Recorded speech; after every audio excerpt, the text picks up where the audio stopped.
Romeo आज्ञा 4 और वचन 13। ठीक है, मेरा विश्वास है कि हम तैयार हैं। चलिए अब पढ़ें वचन 13। क्योंकि ये प्रतिज्ञा वो जगत का वारिस होगा, न इब्राहिम को न उसके वंश को व्यवस्था के द्वारा दी गई थी, परंतु विश्वास की धार्मिकता द्वारा मिली। अन्य संस्करण कहता है इब्राहिम और उसके वंशज से की प्रतिज्ञा कि वो जगत का वारिस होगा, वो व्यवस्था की आज्ञाओं के जानने से नहीं हुई, पर विश्वास की धार्मिकता द्वारा मिली है। हमें परमेश्वर का वारिस बनाया गया, यीशु मसीह के साथ वारिस बनाया गया। पवित्र पुस्तक कहती है कि यह प्रतिज्ञा कि हम वारिस होंगे इब्राहिम से नहीं बल्कि इब्राहिम और उसके वंशज से किया गया।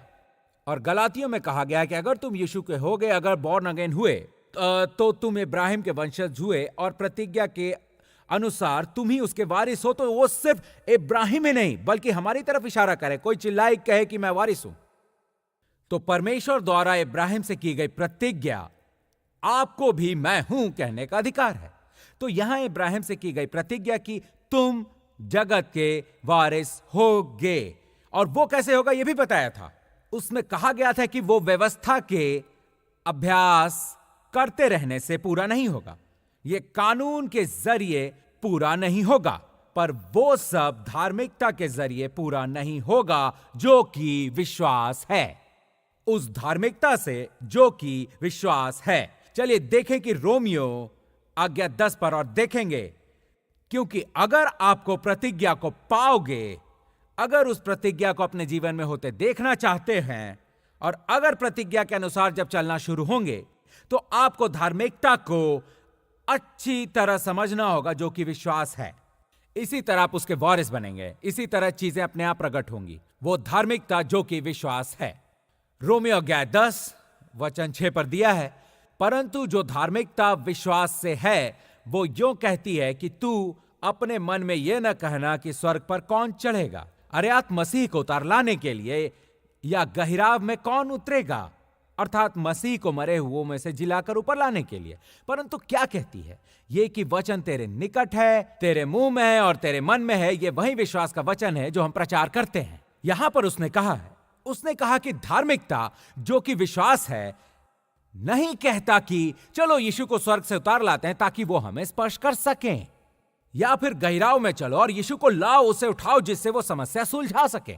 वो कहता है कि यह धार्मिकता नहीं है, यानी विश्वास नहीं है। वो धार्मिकता जो विश्वास है, विश्वास के वचन सुनाती है। वो धार्मिकता जो कि विश्वास है, उसे यीशु को खोजने, उसे नीचे लाने की जरूरत नहीं है, या फिर सुलझाने के लिए यीशु की तलाश करना जरूरी नहीं है।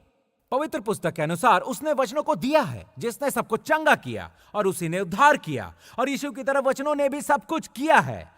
तो यीशु की तरह सब कुछ वचन कर सकते हैं। आमीन। और तो वो धार्मिकता जो कि विश्वास है, परमेश्वर के वचन कहते हैं। तो अगर आप परमेश्वर की प्रतिज्ञा के वारिस बनेंगे, फिर आपको परमेश्वर की प्रतिज्ञा को स्वीकार करना होगा, या परमेश्वर का वचन दोहराना होगा। मैं फिर से कह रहा हूं, परमेश्वर के वचन की आपकी स्वीकारोक्ति से बढ़कर आपका विश्वास नहीं होगा। अगर आपका विश्वास कम है तो परमेश्वर के वचनों की स्वीकारोक्ति के बिना नहीं बढ़ेगा। अब परमेश्वर के वचन की स्वीकारोक्ति है आपके बारे में कहें, परमेश्वर के वचनों को आपको सुनाने के लिए। याद रहे, स्वीकार करना होगा मानना। परमेश्वर के वचन स्वीकार करना, उनके वचनों को सच मानना है। परमेश्वर द्वारा प्रतिज्ञा के वचनों को स्वीकार करना उन चीजों को अपने वश में करने का तरीका है। अब कुछ तो कहेंगे, खैर ये सब तो काफी मशीनी है और परमेश्वर को जबरदस्ती ठूस रहे हैं। नहीं, स्वीकारोक्ति अधिकार जमाने का तरीका है। स्वीकारोक्ति अधिकार जमाने का तरीका है। अब ये इकलौता तरीका नहीं, अधिकार जमाने के कई तरीकों में से एक है। इसी तरह आप विश्वास को छोड़ते हैं, इसी तरह आप अपना विश्वास खोते हैं। धकेलने से जैसे विमान उड़ने लगते हैं, स्वीकार करने से आपका विश्वास आसमान से बातें करता है। यह उदाहरण आपकी समझ में आया? विमान के लिए जैसे धकेलना है, जिसके उड़ने के लिए वो आवश्यक है। ठीक उसी तरह स्वीकारोक्ति में ही आपका विश्वास है, उड़ान भरने के लिए वो आवश्यक है। इसीलिए हम बता रहे हैं वो 7 कारण जिस पे परमेश्वर के वचन की स्वीकारोक्ति असर करती है। पहले की बात हम कर चुके हैं। परमेश्वर के वचनों की स्वीकारोक्ति असरदार है क्योंकि आप परमेश्वर के राज्य में बीज बोते हैं। परमेश्वर के वचनों की स्वीकारोक्ति ही परमेश्वर के राज्य में बीज बोने का तरीका है। जब आप कहते हैं कि आपने बोया जब आप कहते हैं कि आपने बोया, फिर से आपको यह समझना चाहिए कि परमेश्वर का राज्य उस व्यक्ति की तरह है जो भूमि में बीज बोता है। फिर वो अपना काम करेगा, सो जाएगा, फिर सुबह उठेगा और वो उगता रहेगा। वो नहीं जानता कि कैसे, पर एक किसान की तरह वो फसल पाने के लिए भूमि में बीज बोएगा। मसीह धर्मियों को परमेश्वर के वचन को, बीज को मन में बोना है जिससे उनके जीवन में बहार आ सके। वो इस तरह काम करता है। आपके जीवन में जो भी घटी है, तुम्हें परेशान नहीं होना है, उससे बस उगाना है। आपको केवल पवित्र पुस्तक के नजदीक जाना है। आपके जीवन में उस जरूरत के लिए दी गई प्रतिज्ञा को पूरा करने वाली कुछ बीज लेने हैं और उन वचनों को पवित्र पुस्तक से निकालकर अपने मुंह में डालना है, फिर उसे अपने मन में उतारना है। उसके असर के लिए विश्वास को 2 जगहों पर होना चाहिए। अपने मुंह में डालना है, फिर उसे अपने मन में उतारना है। पवित्र पुस्तक के अनुसार उसे अपने मन में उतारने का तरीका जीव उस तैयार लेखक की तरह होती है। वो कहते हैं कि वचनों को अपने मन की मेज पर लिख डालो। खैर, आप ऐसा कैसे करेंगे? उसे अपने मुंह में डालकर, अपनी जीभ पर बिठाकर उन वचनों को जोर से बोलना है। जब आपने कहा कि आपने बोया, उसे मेरे साथ दोहराइए। जब आपने कहा कि आपने बोया, तो हर बार आप परमेश्वर के वचन बोलते हुए अपने मन में उस वचन को बोते हुए पाते हैं। परमेश्वर का सिद्धांत भी यही है कि जब हम वचन की स्वीकारोक्ति करते हैं तो परमेश्वर के राज्य में बीज बोते हैं। याद रहे कि परमेश्वर का राज्य मनुष्य के भीतर है। अपने पड़ोसी से कहिए कि आपके भीतर एक बगीचा है।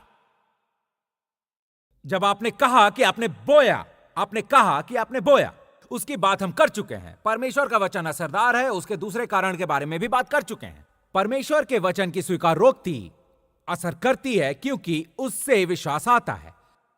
परमेश्वर के वचन की जोरदार स्वीकारोक्ति, प्यारे नन्हे मसीह धर्मियों की तरह हम यह मजाक नहीं कर रहे हैं। हम बताना चाहते हैं कि आपके वैसा करने पर ऐसा होता है। परमेश्वर के वचन की जोरदार स्वीकारोक्ति पर आप विश्वास को बुलावा देते हैं। अब रोमियो अध्याय 10 वचन 17 में विश्वास सुनने से आता है, और वो भी परमेश्वर के वचन सुनने से। आपको याद होगा कि हमने आपको बताने के लिए छोटी सी कसरत की कि प्रभु के वचनों का मेरा प्रचार सुनना एक बात है, पर उन्हें अपने मुंह से वचनों को सुनना ज्यादा ताकतवर होता है, क्योंकि आपके पास 2 जोड़ी कान है। 2 जोड़ी कान, आपके पास एक बाहरी कान है जिससे आप इस समय मुझे सुन रहे हैं, इससे आप दूसरी ताकतों को सुनते हैं, पर वहां एक अंदरूनी कान भी है जिसकी जानकारी आपको अब तक नहीं होती जब तक आप अपनी उंगलियों से अपने बाहरी कानों को पूरी तरह से बंद नहीं कर देते। आप बात करते समय खुद को अंदरूनी कान से सुनते हैं। आपके पास बाहरी कान बंद हो तभी अंदरूनी कान आपके पास है। अंदरूनी कान की दिलचस्प बात यह है कि वो सीधे आपके दिल से जुड़ी है। तो परमेश्वर का वचन बोलते समय आप सीधे उसे फौरन अपने दिल में बोते हैं। आपके कहते ही फौरन विश्वास आने लगता है। जैसे ही स्वीकारोक्ति होती है, विश्वास जमा होने लगता है। मेरा उसे कहना एक बात है, पर आपका कहना दूसरी बात है। जब आप कहते हैं मुझे आशीष मिला, जब आप कहते हैं मुझे शांति मिली, जब आप जीतने की बात करते हैं तो उसे अपने भीतर बोते हैं। मतलब बार बार आप वचन स्वीकार कर रहे हैं। मैंने आते समय इसे दोहराया, उस वचन को अपने भीतर जाने दिया। मैंने आते समय से दोहराया, उस वचन को अपने भीतर जाने दिया, ये जानते हुए कि मैं उठता चला जा रहा हूं, कि मेरा विश्वास भी बढ़ता चला जा रहा है। क्यों? परमेश्वर के वचन की स्वीकारोक्ति से। परमेश्वर के वचन की स्वीकारोक्ति मेरे विश्वास को बढ़ाती चली जाएगी। और फिर तीसरी बात हमने कुछ सप्ताह पहले की थी। परमेश्वर के वचन की स्वीकारोक्ति असर करने का तीसरा कारण है, परमेश्वर के वचन से दिमाग नया हो जाता है। अब जरा इस पर ध्यान दीजिए। इससे दिमाग नया हो जाता है। वचन परमेश्वर के कहे अनुसार सहमति से बोलना, इसके बारे में सोचिए। परमेश्वर के वचन को बोलने से जो आप कहते हैं उससे आपका दिमाग नया हो जाता है। पवित्र पुस्तक हमारे दिमाग को नया करने की बात करती है, जिसे हमें नया बनाना चाहिए। बदलाव ले आओ, बदलिए मत। अपने दिमाग को नया बनाओ बदलाव लाकर। परमेश्वर के वचन की स्वीकारोक्ति से एक दूसरा तरीका है अपने दिमाग को नया बनाने का। आज हम चुनने वाले हैं, वो है विषय नंबर 4। आज हम यहां पर चुनेंगे नंबर 4, परमेश्वर के वचन की स्वीकारोक्ति असर करने का चौथा कारण है। नंबर 4, परमेश्वर के वचन की स्वीकारोक्ति असर करती है क्योंकि वो आपके सामने जवाब रखती है। आपके सामने जवाब रखती है। अब कितने लोग जानते हैं कि दुनिया हर दिन अंधेरे में जा रही है? खैर, नहीं जानते तो जा रही है। हर दिन अंधेरा और भी गहराता जा रहा है, और मेरा मतलब है कि लोग परमेश्वर के वचन के सिद्धांतों से दूर और दूर होते चले जा रहे हैं और दुनिया के तौर तरीकों पर ध्यान दे रहे हैं और प्रभु के वचनों के अभ्यास को नजरअंदाज करते हुए। और दुर्भाग्यवश आज के समय के कुछ क्षेत्रों में सफल होने के लिए, आगे बढ़ने के लिए आपको कुछ विकृत होना ही पड़ता है। खैर, मैं आपको बता रहा हूं कि आपको कुछ भी गलत आगे बढ़ने के लिए नहीं करना। अगर आप सिर्फ सुनिए, अगर आप सिर्फ परमेश्वर के राज्य को मानने के लिए तैयार रहें, अगर आप सिर्फ परमेश्वर के राज्य में प्रवेश करें, तो पवित्र आत्मा जानती है कि कुछ भी बुरा किए बिना आपको कैसे आगे बढ़ाया जाए। दूसरे शब्दों में, परमेश्वर पर निर्भर रहो। आप दुनिया में खोकर दुनिया की विशेषताओं और तौर तरीकों को सिर पर बिठा लेते हैं, मानो वो परमेश्वर के वचन से भी महान है। और अब समय है उन वचनों तक लौटने का, उनमें विश्वास करने का, उन वचनों को पालन करने का, और कुछ पाने में समझौता नहीं करने का। जो रखने के लिए समझौता करेंगे उसे आप आखिर खो देंगे। आप दुनिया से पुरस्कार पाने के इतने भूखे नहीं हो सकते कि आप परमेश्वर के वचन पर सत्य निष्ठा से चलने को नजरअंदाज कर दें, क्योंकि सुनिए, यहां पाने वाले पुरस्कार आपके तब किसी काम नहीं आएंगे जब आप मरकर परमेश्वर के सिंहासन के सामने खड़े होंगे। मैं स्वर्ग से आने वाली वस्तु चाहूंगा। ओके, इसलिए चौथे चरण में आपको क्या मिलने वाला है, मैं उसका महत्व समझा रहा हूं। आपके सामने जवाब को रखना, आपके सामने जवाब को रखना। सबसे बड़ा हमला दुश्मन वहां करता है जहां पर जोड़ होता है। वो आपके जोड़ को खत्म करना चाहता है। आपको मेरा कहना याद होगा कि आप आत्मा के रूप हैं। इसे हम यही खत्म करेंगे। आप एक आत्मा के रूप हैं। कहिए मैं एक आत्मा हूं। आपके पास एक आत्मा है, कहिए मेरे पास आत्मा है, और वो एक शरीर में है। ठीक है, अब मैं आपके कंधे पर छूता हूं, आपके शरीर को छू सकता हूं, और वचनों को दोहराकर आपके मन को छू सकता हूं। मैं आपको खुश करने वाले शब्द कह सकता हूं, आपको नाराज करने वाले शब्द भी कह सकता हूं। तो मैं आपके मन और आपके शरीर को छू सकता हूं, पर मैं अपनी आत्मा को छू नहीं सकता। आप इसे समझ रहे हैं? पर यही बात विपरीत अवस्था में सच नहीं है। मैं अपनी आत्मा को अपने शरीर और मन से नहीं छू सकता, पर मेरी आत्मा, तन और मन मुझे छू सकती है। मैं जो कह रहा हूं आप सुन रहे हैं? मेरी आत्मा से मेरा मन कई चीजें मेरी आत्मा में भेज सकता है। मेरा मन मेरे शरीर पर कई तरह से असर डाल सकता है। मेरी आत्मा से प्रभु की खुशी मेरे मन तक पहुंचेगी, जिसका अभिषेक मेरे शरीर पर होगा। पर हम अपनी आत्मा को छूना चाहते हैं। हमारी आत्मा सभी स्रोतों का मूल स्थान है, जिसे हमें अलौकिक जीवन जीने के लिए चाहिए। आपकी जीवन की हर जरूरत आपकी आत्मा में है। हम परमेश्वर से कुछ करने के लिए कहते हैं, पर परमेश्वर सब कुछ पहले से ही कर चुके हैं। आपकी जरूरत की हर चीज आपकी आत्मा में मिल जाएगी। वो आपके पास ही है। जिसकी प्रार्थना कर रहे हैं वो आपके पास ही है। आप जिसे स्वीकारते हैं वो भी आपके पास ही है। आप जिसे सपने में देख रहे हैं वो आपके पास ही है। जो आपको कल चाहिए वो भी आपके पास ही है। देखा, यही तो चाबी है। जो आपको चाहिए वो आपके पास ही है। वो वही पड़ा हुआ है। उसने क्या कहा था इफिसियों 1:3 में? उसने हमें सभी प्रकार की आशीष दी है। कहां? हमें मसीह में और स्वर्गीय स्थानों में। तो जिसकी जरूरत तुम्हें आज है उसकी जरूरत तुम्हें कल भी होगी। भूतकाल में जो जरूरत थी वो तुम्हारे पास ही थी। ये रहा सौदा। अगर आप अपने मन को अपनी आत्मा से मनाने को तैयार हो। अब आपकी आत्मा किसे मानती है? परमेश्वर के वचन से। ठीक, परमेश्वर के वचन से आपकी आत्मा मानती है। आपकी आत्मा आपके शरीर के मानने के अनुसार बिल्कुल नहीं चलती। आपका शरीर जो देखता है उसे मानता है, जो वो सुनता है, वो जो चख सकता है। आपका शरीर 5 इंद्रियों से माना जाता है। ओके, आपका शरीर 5 इंद्रियों के संवेदकों से माना जाता है। आपकी आत्मा वचन को मानती है। अब आपके दिमाग को एक पक्ष लेना ही होगा। अगर आपका दिमाग आपके आत्मा का साथ देता है तो उसे वचन को मानने का फैसला करना ही होगा। इसलिए पवित्र पुस्तक कहती है कि परमेश्वर के वचन से अपने दिमाग को नया करो, परमेश्वर के वचन से अपने दिमाग को नया करके बदलाव लाओ। अगर आप अपने मन को, जिसमें आपका दिमाग, आपकी इच्छा, आपकी भावना, आपका व्यक्तित्व, आपकी चेतना, अगर आपका मन वचन से राजी हो तो वो आत्मा के अनुरूप होगा।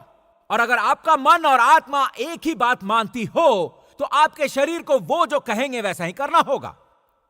पर अगर आपका शरीर और पांचों इंद्रियां और जगत की वस्तुएं आपके मन को मनाने में सफल हो गई, तब आपका तन और मन एक साथ हो जाएगा। पर यह समझ लीजिए कि वो आत्मा के विरोध में नहीं होगी। बस आप आत्मिक स्रोत से कट कर रह जाएंगे। आपकी आत्मा में जमा किए हुए स्रोतों से आप कुछ भी लेने में सफल नहीं हो पाएंगे। अब मैं चाहूंगा आप इसे देखें।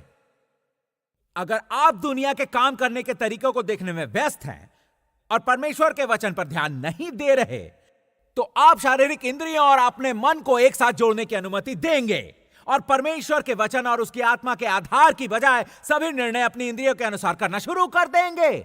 उसके बाद फिर क्या होगा? आप यहां आते हैं और सचमुच आपको चंगाई की जरूरत है और जो दुनिया नहीं दे सकती वो चीज चाहिए, पर आपके आत्मिक पुरुष के पास है, लेकिन उनके पास पहुंच नहीं सकते जब तक कि आप अपने मन को आत्मा से नहीं जोड़ते, जो कि वचन से ही मानती है। फिर आपको वचनों से अपने शरीर को मनाना है। आप मेरी बात समझ रहे हैं? हमारे पास जीवन और ईश्वर से जुड़ी हर चीज है, पर समझ लीजिए कि शैतान आपकी सोच पर हमला करना चाहता है।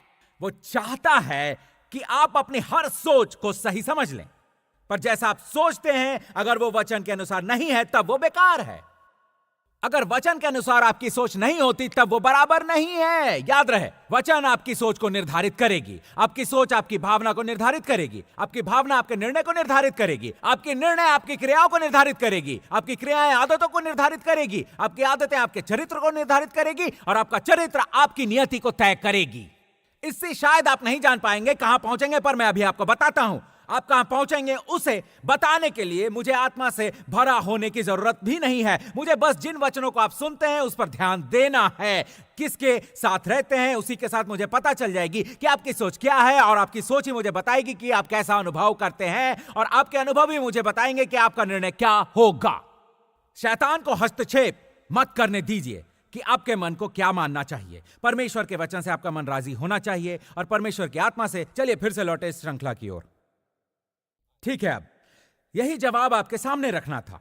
परमेश्वर के वचन की स्वीकारोक्ति असरदार है क्योंकि वह जवाब रखती है। अगर आप हमेशा समस्या के सामने उसकी बातों में और प्रार्थना में करते हैं, तब आपका विश्वास समाधान से ज्यादा समस्या में होगा। इसके बारे में सोचिए। आप समस्या की बातें करते हैं, फिर समस्या की प्रार्थना करते हैं। यीशु ने समस्या की प्रार्थना नहीं की, यीशु ने हमेशा समाधान की प्रार्थना की। आपने कितनी बार उलझी हुई समस्या के बारे में ही प्रार्थना की है? ओ प्रिय प्रभु, जानते हैं सुबह ही दिवालिया होने की बात कही। आप में दिवालिया होने में ज्यादा विश्वास होगा बजाय बहुतायत जीवन में विश्वास होने के। तो आप समाधान के बजाय सामने समस्या को ज्यादा देर नहीं रख सकते। आपका विश्वास समस्या में होगा, समाधान में नहीं होगा। पर आप समस्या के बीच समाधान की स्वीकारोक्ति करेंगे तो कुछ लोग आप पर समस्या टालने का दोष लगाएंगे। नहीं, यह समस्या टालना नहीं हुआ। पवित्र पुस्तक तो कहती है उन वस्तुओं को बुलाना जो पहले जैसी नहीं लगती है। नहीं, हम समस्या को नहीं टाल रहे हैं। वर्षों पहले मैं एक किशोरी से मिला। वो एक बॉर्न अगेन मसीह धर्मी थी। उसके हाथ में प्लास्टर लगा था। मैं उसके पास गया और उसके बाह की ओर इशारा किया। मैं अभी कुछ कहता, वो बोली, ओ ये मेरी बाह नहीं टूटी। फिर मैंने देखा और कहा, वो तो पूरी तरह टूट चुकी है। खैर, देखा, उसके हिसाब से वो आध्यात्मिक होकर जो था उसे टाल रही थी। पवित्र पुस्तक नहीं कहती कि जो है उसे नकारो। पवित्र पुस्तक कहती है वो वस्तुएं जो नहीं हैं, खैर एक चंगी बाह नहीं है, एक टूटी हुई बाह तो है, हम उसे बुलाने नहीं जा रहे हैं। हम उसे बुलाने जा रहे हैं जो वहां नहीं है, परमेश्वर की स्तुति। फिर ये मैंने उसे समझाया कि वो उसे समझ गई। पवित्र पुस्तक कहती है कि परमेश्वर भी उन चीजों को बुलाते हैं जो नहीं है पर होंगी। तो हमें भी वैसा ही करना चाहिए। जानते हैं, समस्या मौजूद हो तो उसे हमें अपने सामने रखना जरूरी नहीं है और उस पर बातचीत करते रहना और हर आने वाले को उसके होने के बारे में जताते रहना बिल्कुल ठीक नहीं है। पवित्र पुस्तक कहती है पहाड़ी से कहो, तो हम पहाड़ी से नहीं, पहाड़ी के बारे में ही ज्यादा कुछ कहते चले जा रहे हैं। क्या हो गया? आपने समस्या को सामने झूलने दिया, उसे अपने दिमाग में बिठाए रखा, और अब आप समाधान से ज्यादा विश्वास समस्या पर विकसित कर रहे हैं। आपको जो स्वीकार करनी चाहिए वो बताता हूं। कुछ वचन कहते हैं कि उन्हें तो समस्या के बीच में ही कर लेनी चाहिए, पर पहले किसी ने समस्या झेली है। आपका हाथ उठाने की जरूरत नहीं, समस्या हर किसी को होती है। आप में से कुछ लोग समस्या लेकर यहां आए हैं, ठीक है? आप उससे इस तरह निपटिए, हम इसे दुनिया के तौर तरीकों से नहीं निपटेंगे, ओके? ध्यान करें कि जो उसने कहा, अब इस वचन को स्वीकार करें। जरा इसे देखिए। चलिए, फिलिपियों आज्ञा 4, समस्या के बीचों बीच मुझे क्या करना चाहिए? फिलिपियों आज्ञा 4 एक अच्छी सी सलाह भी देता है। चलिए शुरू करें वचन 7 से।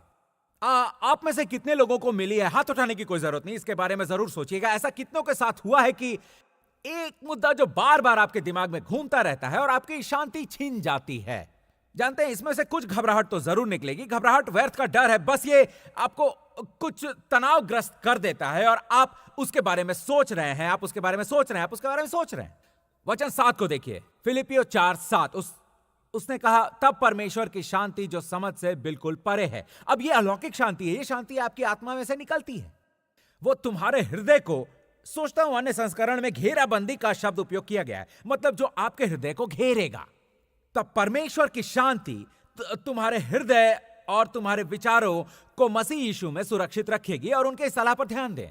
निदान है भाइयों, वो जो बातें सत्य हैं, और वो जो बातें आदरणीय हैं, और वो जो बातें उचित हैं, और वो जो बातें पवित्र हैं, और जो बातें सुहावनी हैं, और जो बातें मनभावनी हैं, निदान जो सद्गुण और प्रशंसा की बातें हैं, उन्हीं पर ध्यान लगाया करो। जानते हैं उन्होंने क्या कहा? वो बता रहे हैं कि हमें सामने क्या रखना है। उनके बारे में सोचिए, समस्या के बारे में मत सोचिए।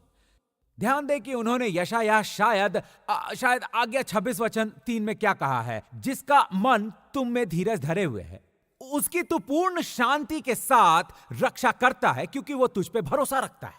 समस्या के समय यही वो लड़ाई है जो आपको अपने शत्रु के विरुद्ध छेड़नी है। मुझे फिलिपियों के कहे अनुसार सोचना है, वो जो बातें जो उचित हैं, और जो बातें पवित्र हैं, वो जो बातें जो सुहावनी है, वो जो बातें मनभावनी है। आपको परमेश्वर के वचन पर ध्यान लगाना है, और ये सब आपको करना ही पड़ेगा, क्योंकि अगर आप सही बातों पर ध्यान नहीं लगा पाएंगे तो फिर गलत बातों पर ध्यान लगता चला जाएगा, और गलत चीजें सोचने से आपकी शांति छिन जाएगी। पर अगर आप अपने दिमाग में शांति चाहते हैं तो आपका ध्यान वचन पर होना ही चाहिए। आपका ध्यान समाधान पर होना ही चाहिए। ध्यान पर वचन रखे। अभी आप कैसे करेंगे? क्या आप अपना मुंह बंद रखकर दिमागी लड़ाई देखते रहेंगे? नहीं, अपना मुंह खोलिए। वचन विचार पकड़ते हैं। जब आप अपना मुंह खोलेंगे तब बोलते हुए उन चुनौती भरे विचारों को पकड़ेंगे। याद रहे कि वैसा करते समय आप बस 1 से 10 तक गिनिए और फिर अपना नाम जरूर लीजिए। 1 2 3 4 5 6, खैर दिमाग में पढ़ते रहिए। अपना नाम भी लीजिए, क्रेफ्लो डॉलर। क्या हुआ? गिनती बंद हो गई। मेरे शब्दों ने विचारों को पकड़ा, मैंने उन्हें अपने वश में कर लिया। भाई हेगिन कहा करते थे, अपने सिर के ऊपर उड़ने वाले पंछियों को बस में नहीं कर सकते, पर बालों में घोंसला बनाने से अवश्य रोक सकते हैं। तो हमें यह समझना ही होगा कि नकारात्मक विचारों से कैसे लड़ा जाए। सीधा मतलब है देवी और सज्जनों कि अगर समस्या और उसके बारे में सोचने से उसका पीछा नहीं छूट रहा, तब आप पवित्र पुस्तक को उठाकर अपने वचन को पढ़ें, और हर बार जब उसकी सोच या समस्या आए तब अपना मुंह खोलें और वचन से उसे पकड़ लें। विचार आता है, अपने मुंह को खोला और उसे वचन से पकड़ लिया। विचार आ गया, अपने मुंह को खोला। अब इस तरह कुछ 15-20 मिनट तक करना होगा और विचार सतर्क हो जाएगा। और फिर हर दिन वैसा करने से आपको अपने विचारों पर नियंत्रण और अधिकार जमाना आ जाएगा। खैर, आप क्या कर रहे हैं? आपने सामने समाधान को रख दिया।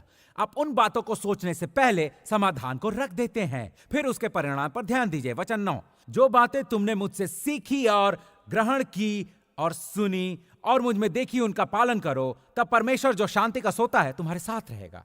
तो जो मैंने कहा वो आप करते हैं, तब परमेश्वर की शांति आपको मिलेगी। अगर आप वहीं बैठे रहते हैं, खैर मैं क्या कर सकता हूं, मुझे तो चिंता लगी ही रहती है, खैर मतलब परमेश्वर का आशीष, अब जो भी हो, अब जो होना है बस वही होकर रहेगा, क्योंकि जो आपको करना चाहिए वैसा आप नहीं करेंगे।